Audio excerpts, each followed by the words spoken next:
So if you haven't figured it out already, we're talking about love today.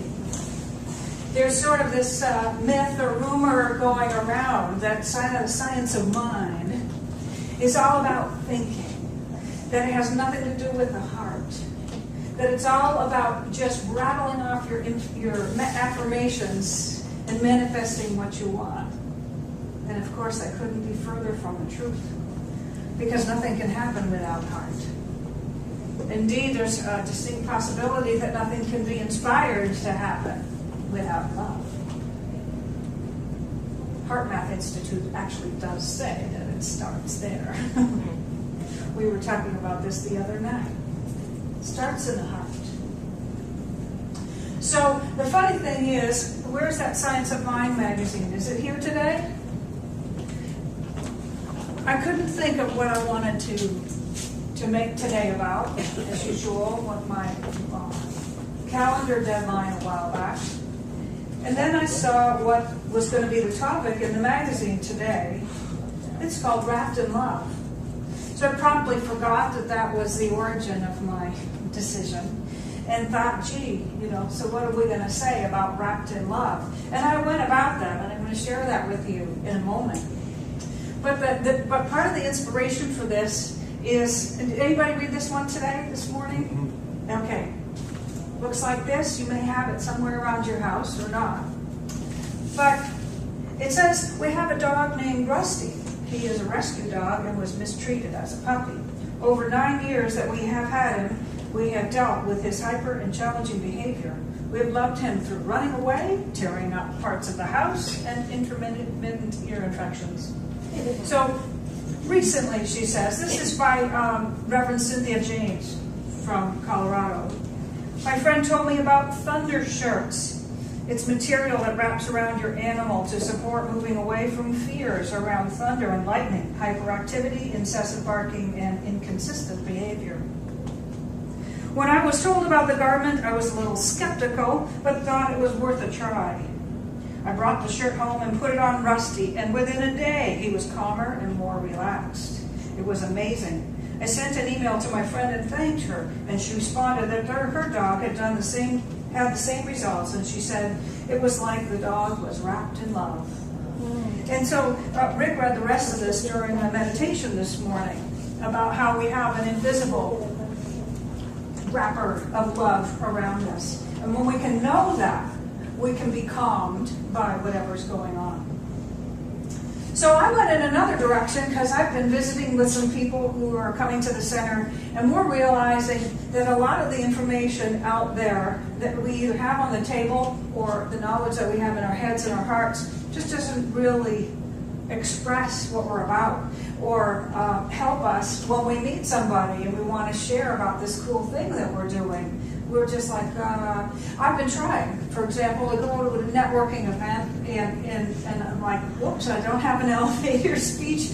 I don't know how to say really quickly and cleanly what we're about. So my jaw drops and I just go for the free lunch and sit in the corner, but getting better.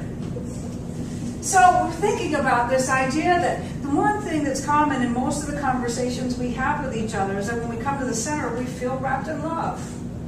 We have this wonderful feeling of feeling welcomed, of being seen and heard. And according to Oprah, by the way, those are very important things. She said over the 25 years of her show, being seen and being heard were probably the most important factors that came up again and again as she visited with people. So we have this thing that's about belonging.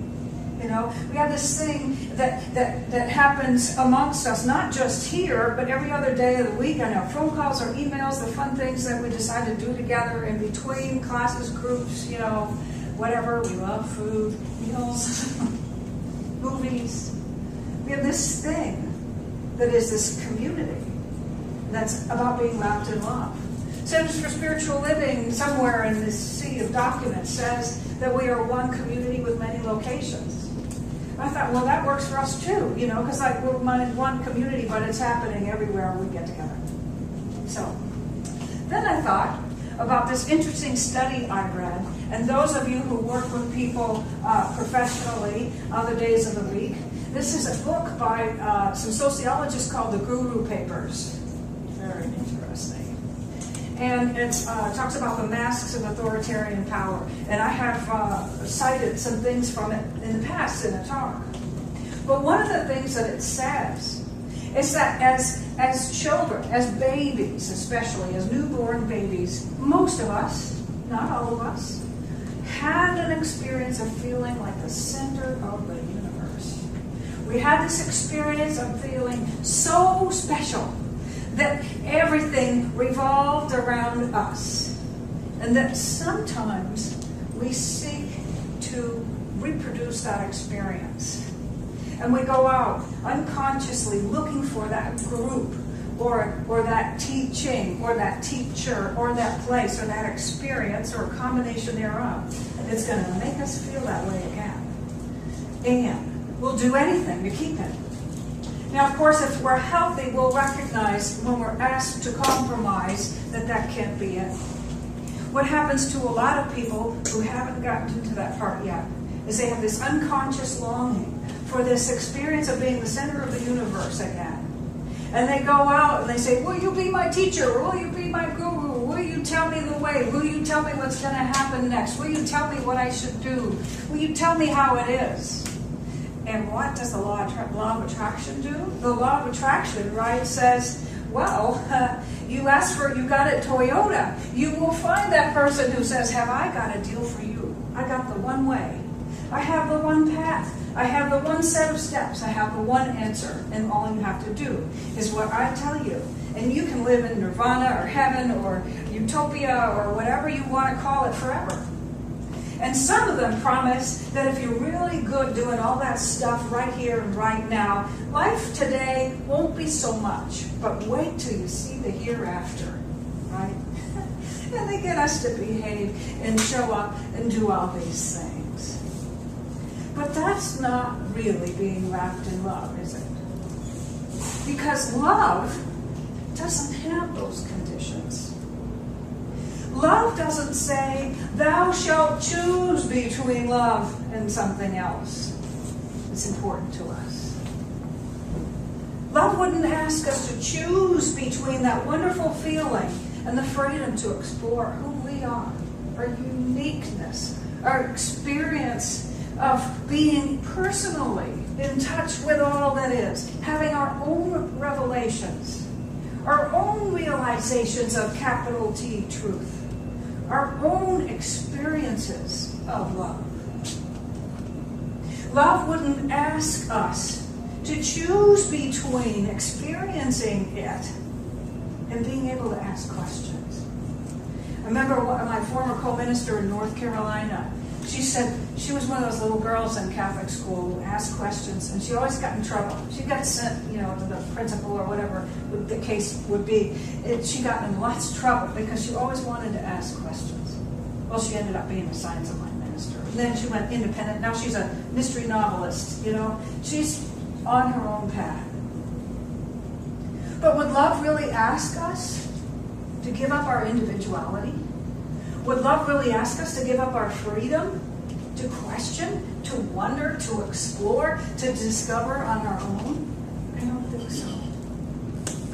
There's this interesting thing about this search, is that culturally, through thousands of years of reinforcement, we have been led to believe that what we're looking for is out there somewhere. And if we can just find it and nail it down and keep it in one spot, then everything will be fine.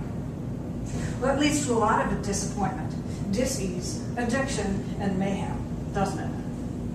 We were watching a movie the other night, and one of the tiny little pieces of it was that when you catch fireflies and put them in the jar and close the lid, air or no air, once they realize they're not free, they stop lighting up. Now, I don't know if that's true, but it sounded good to me. Because I did that as a kid. I think they died overnight on the nightstand.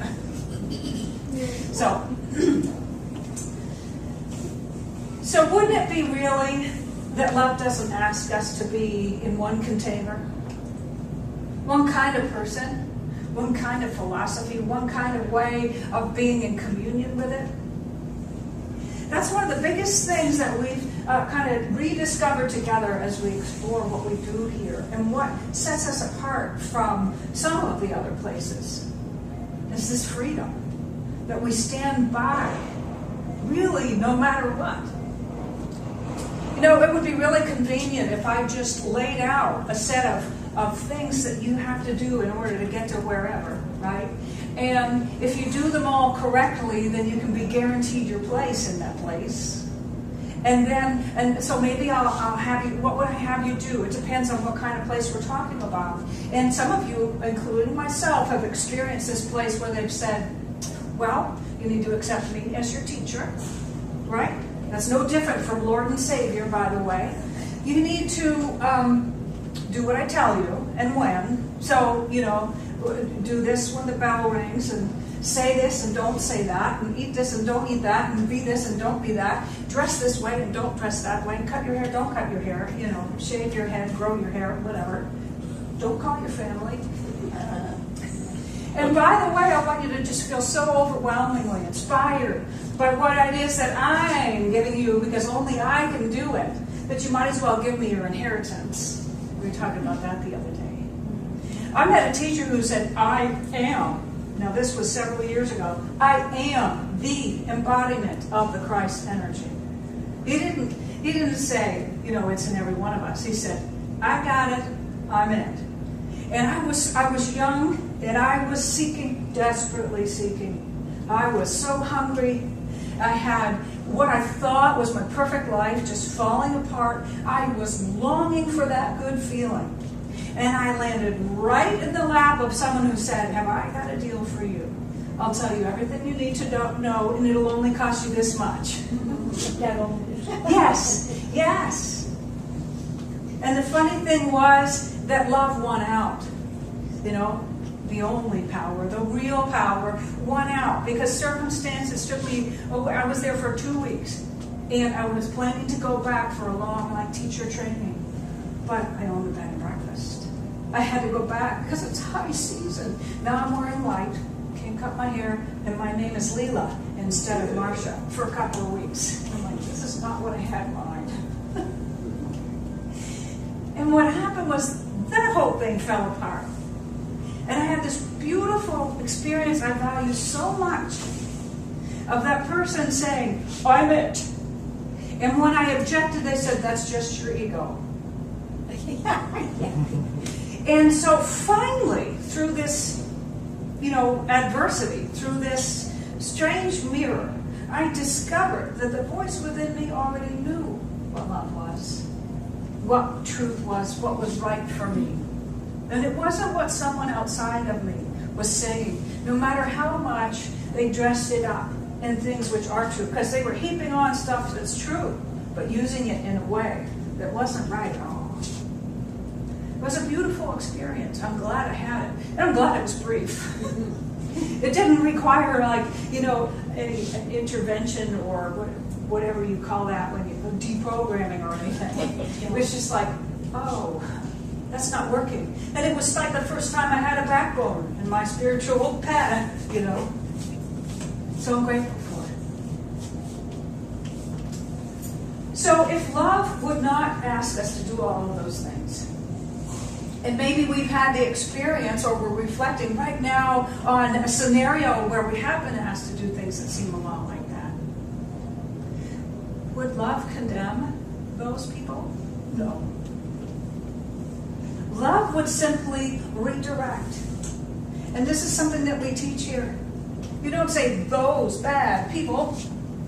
You simply redirect your energy and your attention to what feels right, what feels true, what feels good, and love it. And you don't withdraw your love from the person or the scenario that isn't there yet. Because as we've spoken of before, there's no place, there's no title, there's no place behind walls, really, truly, where the loveless are. These are just brothers and sisters who are not yet awake to the real truth of their being. So we love them. We forgive them. We don't even condemn them to begin with. We say, thank you, teacher. Some of our teachers teach us things in such beautiful ways that really succeed in getting our attention and getting the job done. And I know that was the case with this teacher. I actually carried a resentment very proudly for quite some time until I met Edwene Gaines, maybe later that year. And she said, you know, you can't prosper if you haven't done your forgiveness work. So I had the ex-guru and the ex-fiancé, one on each shoulder.